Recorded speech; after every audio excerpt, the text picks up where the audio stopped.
Hello and welcome to another exciting lecture for developmental psychology. In this lecture, we're going to finish up cognitive development infancy and early childhood, but we are instead going to be talking specifically about language. So in this chapter, we're going to look at language. We're going to go back to nature versus nurture when we look at language, and then we are going to finish up by talking about the development of language. So first we should define language. What is language? So language is going to be defined as a communication system. So already you should be able to tell that language is different than communication. We'll come back to that. It's a communication system in which a limited number of signals, these signals can be sounds, letters, gestures, whatever the signals are, but a limited number of signals that can be combined according to an agreed upon set of rules.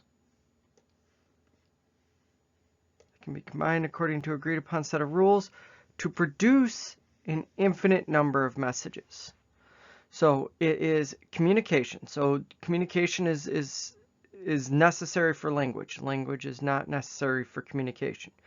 Like I said, we'll come back to that. So you have communication, where a limited number of signals that are then combined based on agreed upon rules in that language to produce essentially an infinite number of messages. Now, what is the difference then between language and communication? Well, the difference there is that communication, non-human animals, many of them have forms of communication. Communication is when anytime you communicate an intent. Language, however, is where you can take that communication and essentially produce an infinite number of messages. So meerkats, they have different barks, essentially. They have different chirps depending on what type of predator they see. If they see a hawk, if they see a land predator, whatever it is they see, they've got different types of chirps. So they have communication. They communicate these specific things. However, they don't have language because they can't basically combine these things into produce an infinite number of messages. Now, humans are the only species on the planet that have language. Dolphins come close, and we might find out later that dolphins actually do have more of a language. Dolphins have naming schemes and stuff like that, so they've got at least some of the rudimentary parts of language. However, there's still more communication than it is language. All of the great apes can have forms of communication and can actually learn language. That's one of the differences there is the great apes can learn language. So some of the chimps that have been taught sign language have learned how to create their own signs, have learned how to combine signs in ways that produce a new message, stuff like that. But it's pretty rudimentary still.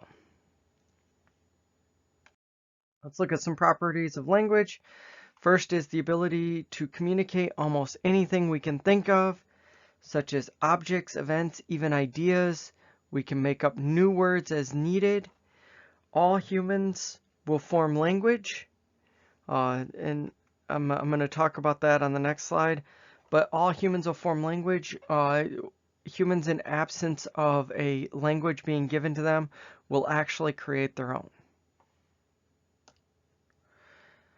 One big part of property of language is the ability to talk about non-shared events like the past, the future, fantasy, things like that. As well as, and this is a big one, ability to transmit information to the next generation.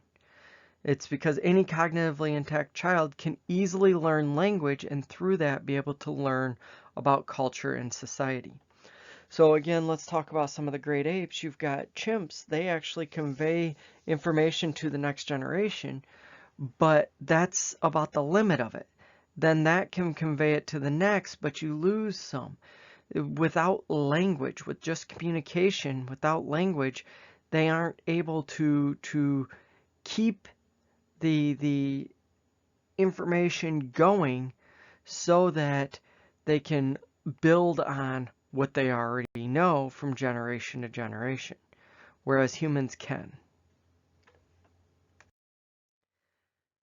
As I've been saying, as I've said a couple times, human language is universal. So in the absence of language, such as deaf children that aren't taught sign language, they will invent sign language. Children that are forced together without adults speaking a language to them will invent their own spoken language. It's something that's been documented. All cultures have languages. Between 6,000 to 7,000 languages exist. That number is dropping every year, though. That is because of globalization, languages are dying out. There are quite a few languages that exist today that less than a handful of people speak. And when those people end up dying, then those languages die. So it's even though there's many languages out there, it is shrinking. The number is shrinking with globalization. Language development is similar across cultures, as in the way language develops, the way people develop language. Languages are unique but the same. What do I mean by that? There are many language universals. There are a series of rules that describe the languages, and these tend to be similar. And then there are similarities and differences among languages. So all languages have at least 3 vowels. That's an absolute. However, if a language has a stop constant, the way a stop constant works, I'm not going to get into that. But the point is if a language has a stop constant, they may all be voiced, but not necessarily. So this is where you've got different languages have different rules, but you've got some universal rules. You've got a universal set of rules, so to say.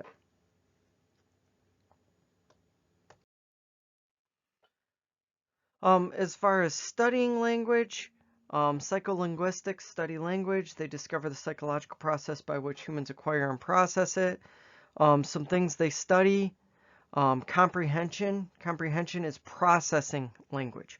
So how do we process language? How do we understand words, sentences, stories, things like that? And there's different brain regions responsible for that, and our brain develops in such a way that comprehension comes later. So comprehension isn't really there at birth. There's speech production. This is the physical and mental processes of speech. Now, newborn infants have the mental processes are pretty well developed, but not finished, but pretty well developed. It's the reason they have so much trouble is it's the physical. The vocal cords and all of that. The physical is not fully developed. Representation, how language is represented in the mind and brain, how people combine words into phrases. This is something that comes later in development.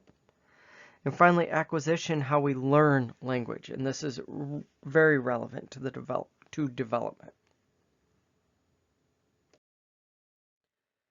Let's look at environment and learning. So there's a big, when it comes to nature versus nurture, there's a big debate in amongst theorists, or at least there was in the past, about what is more important, nature or nurture. So the learning theorists, they believe that children's language development is influenced by the environment. So basically, we learn based on the environment. We learn because we're taught language. However, I already said that in the presence of being taught language, people will develop language. So imitation and reinforcement are not the best explanation for children's acquisition of grammatical rules and some of the grammatical rules and errors that children make. We'll talk about that in just a little bit, but some of the errors that children make are not explained just by environmental learning. Then you get nativists like Noam Chomsky, who believe that humans have a unique genetic capacity to learn language, that we're equipped with universal grammar system, common rules, properties for learning any language in the world. We've got a natural biological genetic predisposition to learning language. That being said, if that was the case, if it was just genetics, then all languages would have the same rules. But they don't. We have languages with different rules. So we end up with this interactionist. And interactionists believe that both nature and nurture are correct, that children's biologically based competencies and their language environment interact to shape the course of language development. That there are these biological, these genetic predispositions. We do have certain systems and certain pathways that we follow when learning. But culture and environment are important to the acquisition of specific languages.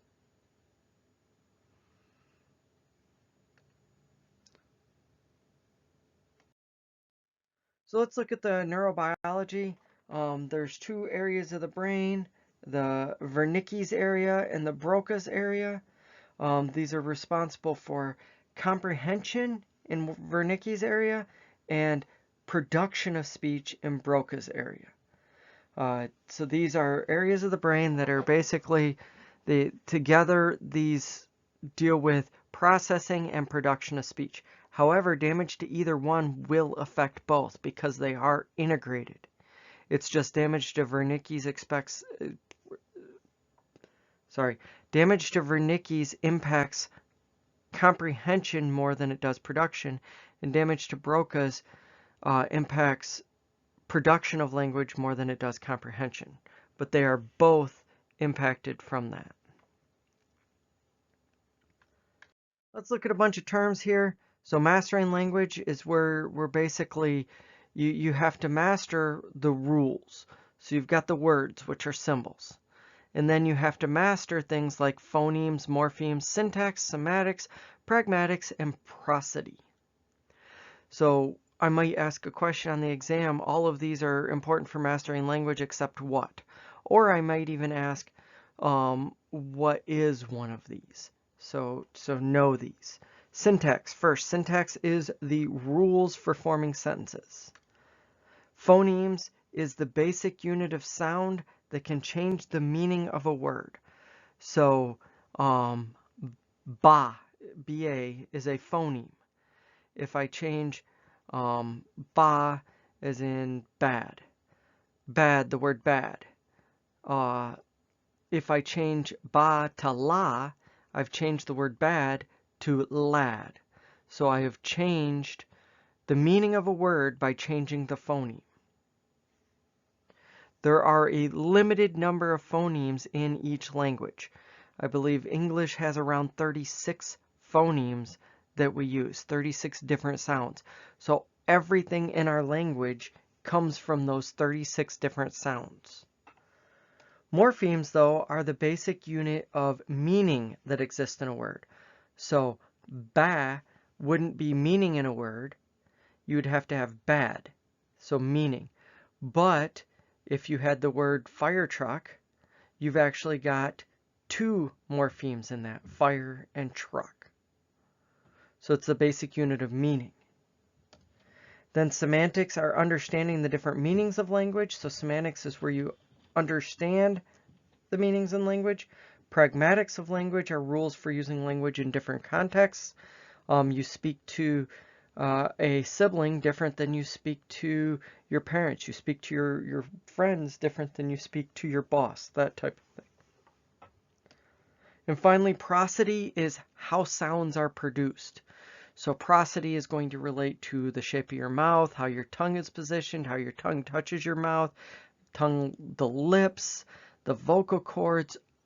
All of this are important for prosody. So if you're dealing with someone like a speech pathologist, they're going to look at prosody. If you've got a speech impediment, they're going to look at the cognitive factors that go into it, but also the prosody factors, the how sounds are produced factors. Let's look at development. When does language develop? So newborns are actually attuned to human speech. Newborns prefer human speech. By 5 months old, infants know the sounds that affect caregivers' behaviors. They know what sounds they can produce to affect caregivers' behaviors. They probably know it sooner than this, but this is when we know for sure they know it. Newborns can actually recognize voices of their parents even before they're born if it's spoken around them enough. By 7.5 months, infants demonstrate word segmentation ability when they can detect a target word in a stream of speech. So if there's a stream of speech going on and they've like reinforcement, they've been reinforced that they get a reward when a certain word is done, they can start to identify that word in streams of speech.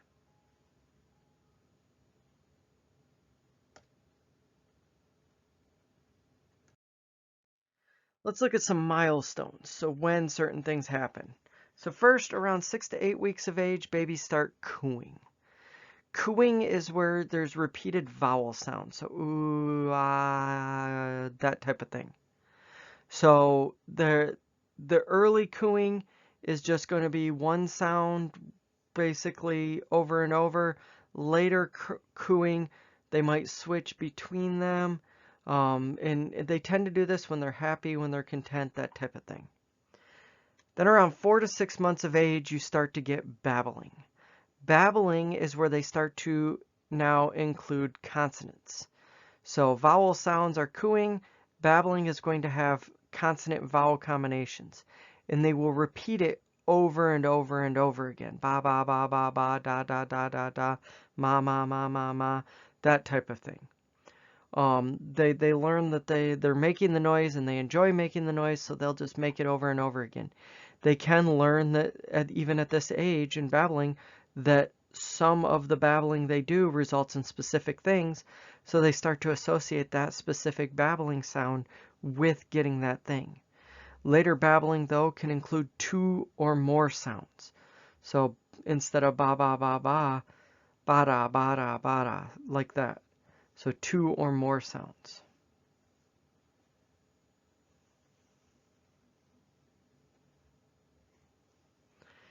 And then from 5 to 9 months of age, since at this point in time, the ability to produce speech is still not fully developed.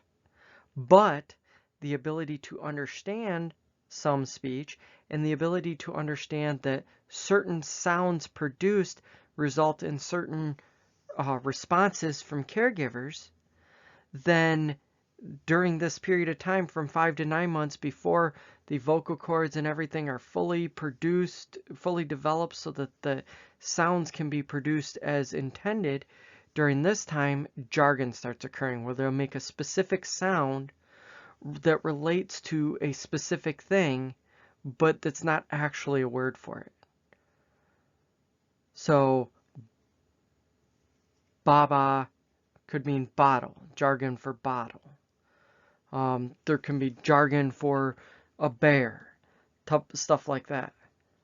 It could be just ba or air, stuff like that with jargon terms. Typically, jargon terms are close to the actual sound, the correct sound, but they don't have to be close to the correct sound. Then before the first word, comprehension occurs before production and expression of language. By 10 months old, on average, infants can comprehend about 50 words, but can't produce any of them. That being said, some infants can understand way more than 50. Some can understand less. It's about 50 for a typical 10-month-old. Around a year, infants seem to understand many familiar words. They use cues in their environment, things like gaze, social eye gaze, pointing, stuff like that, to connect words with what they are referring to. One important cue, social cue, is joint attention. So social eye gaze, this is where two people are looking at the same thing. This is why children with autism can have difficulty, one of the reasons why they can have difficulty with language, because they have trouble with joint attention. So they have trouble with processing early on and then later developing or producing language. We'll talk about autism later, about how the processing doesn't last. They can process and they can understand what's being said. They just can't get their minds to produce what they want it to, what they want to convey. But we'll talk about that later when we talk about autism. Then we get the first words. An infant's first meaningful word is typically, and meaningful word meaning, what I'm implying there is it's a word that's intended to be a word and it's supposed to refer to something. It's typically spoken around 1 year of age. It tends to be a special event, and after this, a few words are developed kind of regularly after this first word. Hollow phrases, though, are the first words. The first words are words that tend to convey entire sentences of meaning. So if one of the first words is bear, if they say the word bear, they could be saying they want the bear. They could be saying this is the bear. They could be saying that is the bear.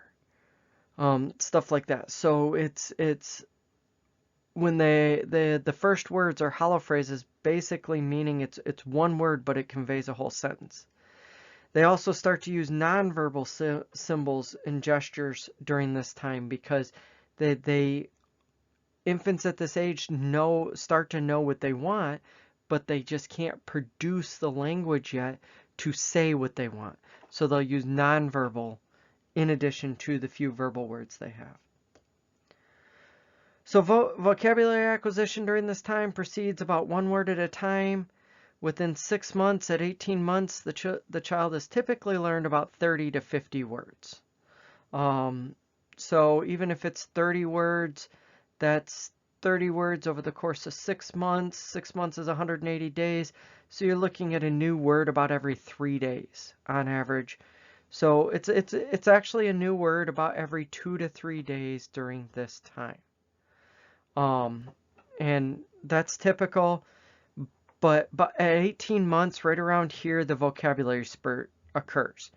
And this is where the pace of learning drastically increases. I've got the word dramatically here. Dramatically would technically be the incorrect word, even though it's starting to come to mean that. It would be it drastically increases. So during this period of rapid vocabulary acquisition, basically kids are learning many words. I took it out. I used to have how many they're learning, but I actually moved that back to first graders.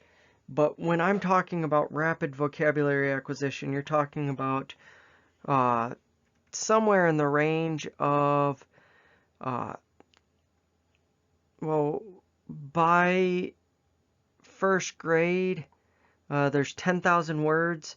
So in about 4.5 years, you're getting 10,000 words. So you're getting about 2,000 words a year. So what is that? About 6 words a day on average during this time.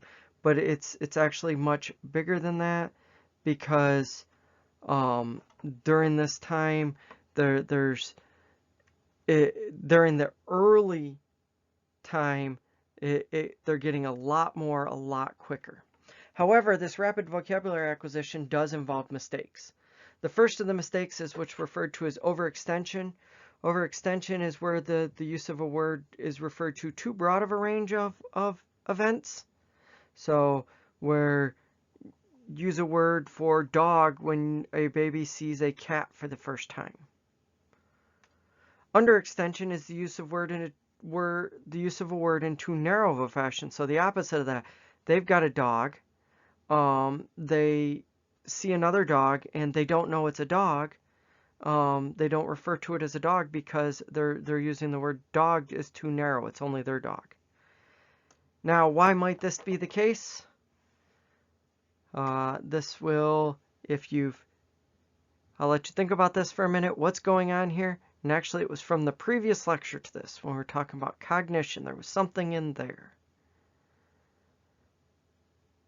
When we were talking about schemas and we talked about assimilation and accommodation and how that works. And essentially, that's what's going on with these mistakes, is they're errors of assimilation and accommodation.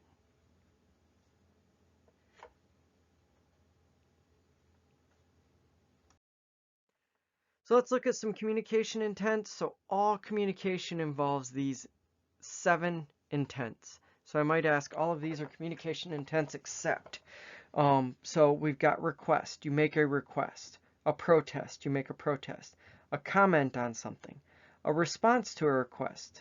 Calling attention to something. A response to a call. And a greeting. And actually all language, all human language boils down to these 7 intents. Everything you say is going to boil down to these 7 intents. When I'm talking to you during this lecture, I'm typically commenting or calling attention, and every once in a while I'm requesting.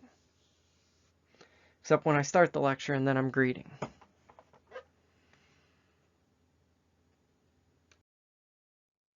So we've gotten to this where communication intents are being done. There's this rapid acquisition going on. The next stage in language development is telegraphic speech. So from about 18 months to 24 months of age, this is where kids will start to use, instead of that one hollow phrase, they start to add in a second word, so they use 2-word sentences. And these 2 words, want bear, that bear, stuff like that. Take bear. So they're not just using that bear as a full sentence anymore, they're using 2 words with it. And during this time, you get things like overregularization. Overregularization is when it takes rules of a language and applies them in too big of a extent. And there's a lot of overregularization in English, because English has a lot of rules that aren't universals. When you've got more than one foot, when you've got more than one foot, it's feet. However, even if a kid has said feet before this, they will use overregularization and kind of regress and start saying foots, because the plural of something is an S. Mouse, not, and even like mouse, the plural of mouse is mice, but mouses. So these overregularization are errors that children make, and sometimes they'll make these errors even after they've said these words correct before. And this is one of those where it goes back to kind of disprove some of the stuff was said before, because if it was just genetics, then children would always make these errors, or they would make these errors then get better, not actually not make the errors, then make the errors, then not make the errors. So it's something that is learned. But overregularization is something that occurs at about the same time in all kids, so there is a genetic reason for it occurring. As far as communication, we tend to do varied communication, and even at a preschool age, children learn to vary their communication depending on who's listening. They tend to talk in a simpler language to younger children than to the peers and those who are older.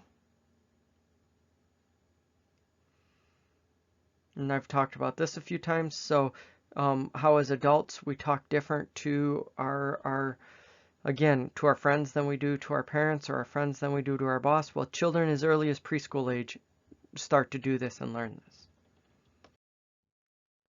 Let's look at later language development. So the average first grader starts school with a vocabulary of about 10,000 words and goes through another spurt of learning words and learns somewhere between 5 and 13 new words every single day throughout elementary school.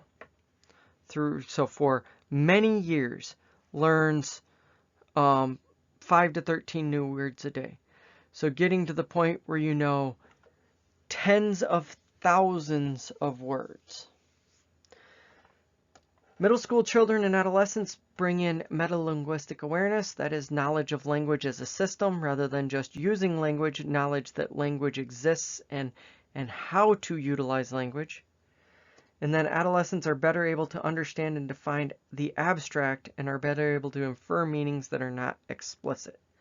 So it's when you get up to things like adolescence that you can start understanding things like the concept of love and other abstract concepts. Let's talk real quick, just briefly at the end here, about language disorders. So you have disorders of language. Child language disorders are the most common type of disorder early in childhood, and it typically revolves around difficulty in the development of one or more areas of language. And it can be either developmental or acquired. What do I mean by that? It can be either something that's biological, that is going to happen, or it can be something that's acquired based on like environmental conditions. So some people develop a stutter due to an acquired stutter due to things like stress or trauma. Then you have adult language disorders that can be developmental, like an SLI, an adult speech language impairment, or they can be acquired like an aphasia, and we'll have brief videos on these, but the aphasias are something that come typically due to something like a stroke. So let's look at these aphasias. So aphasias are acquired post-language competence, and it typically occurs due to a traumatic brain injury.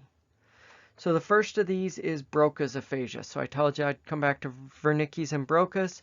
So Brocus aphasia is where you have damage to the frontal lobe in the Brocus area. It tends to result in mild to moderate comprehension difficulties, but Brocus isn't primary for comprehension, that's Wernicke's. Brocus is primary for production of language, so there's difficulty with verbal expression. And there can actually be difficulty with other parts of communication, communicative intent. So Brocus aphasia isn't just verbal communication, it can affect sign language and things like that. And reading aloud is difficult. It can be characterized by misarticulations and distortations. Let's actually watch a video on someone who's got a form of Brocus aphasia, and he does have some comprehension difficulties, even though he pretends he doesn't. So be aware of that. He is pretending he understands at times, even if he doesn't.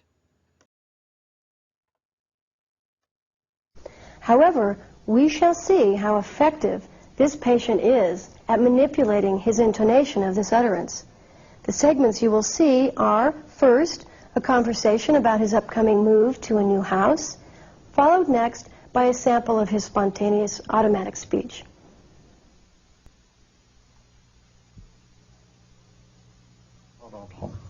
But tell me, why is it that you're moving, actually?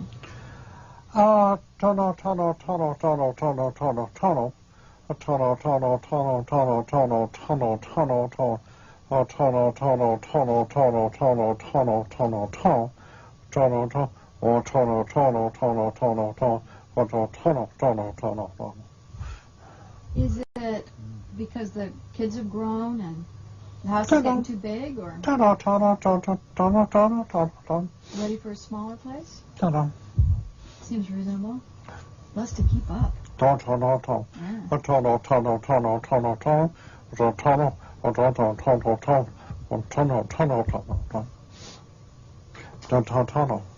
Now, all your children are grown, right? How many children do you have? Three. Can you count that out for me?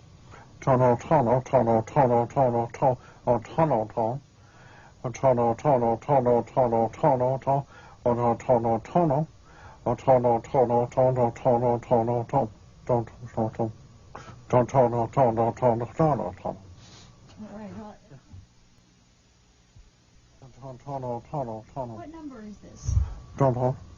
Right? Right. Now let's count it out. 1, 2, 3, 4. Nice, nice. Well, since you did 4 so well, let's go for broke. Let's go up to 20 if you can. 1, 2, 3, 4, 5, 6, 7, 8, 9, 10, 11, 12, 13, 1, 2, Okay, 1. So at the end there was after he'd gone through a lot of therapy to be able to start speaking again. But I should point out that when he is talking there, in his mind, he is producing the correct thing. So his mind is, for the most part, producing the right expression. It's just when it is then conveyed to out, it changes to the tonal. That's an extreme case, but it is a case where it can show that some Brocus aphasia can actually affect production of language. Conversely, you've got Wernicke's aphasia. Wernicke's aphasia is where you've got an injury to the superior and posterior regions of the temporal lobe. Damage can reach into the parietal lobe, and this results in severe difficulty in comprehension. Writing is typically fluent and legible. Reading may be intact. Production of language can be okay, but as you're going to see from this video we're about to watch, this person has Wernicke's aphasia, but at the same time, they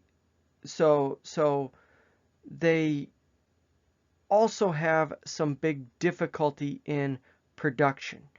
So even if you can't really understand what he's saying, or he's not making sense, but you can tell that, and this is on a cruise where they're training people, where they're doing therapy, where they're working with people. So this is someone that's in therapy to work on this problem, but you can tell that he can't understand what's being asked of him until like the very end, and that's more of taking in the context of the situation.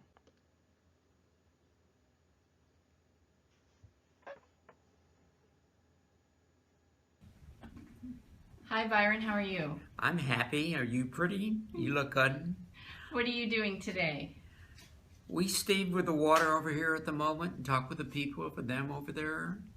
They're diving for them at the moment. They'll save in the moment. He'll have water very soon for him. With luck for him. So we're on a cruise and we're about to We get to will Juneau. store it right here and they'll save their hands right there for them. And what were we just doing with the iPad? Right at the moment they don't show a darn thing. With the iPad that we were doing. Like here? I'd like my change for me and change hands for me. It would happen. I would talk with Donna sometimes. We're out with them. Other people are working with them. I'm very happy with them. Good. This girl was very good and happy. And I play golf and hit other trees. We play out with the hands. We save a lot of hands on hold for us, other hands. I don't know what you get, but I talk with a lot of hand for him. Sometime. Am I talk of any more to saying? All right. Thank you very much. Thank you very much. I appreciate it, and I hope the world lasts for you. Thank you. It's been a pleasure. Bye-bye. Have a good day. So you can see from that at times he could understand, or it seemed like he could understand, but then at other times he just had no comprehension of what she was saying, and he just went off talking about what he felt like. And his production of speech, he had words, but it was very jarbled, very hard to understand. At times it came through clear, but he definitely wasn't responding to what was being asked. So you can see how there's kind of this integration of the two aphasias together. If damage to Wernicke's area affects both, damage to Brocus area affects both as well. Okay, short lecture. That's all I had for this one. We looked at language, we looked at some nature versus nurture, we looked at developmental language, and finished up just real quick with some of the language disorders. Thanks, come on back.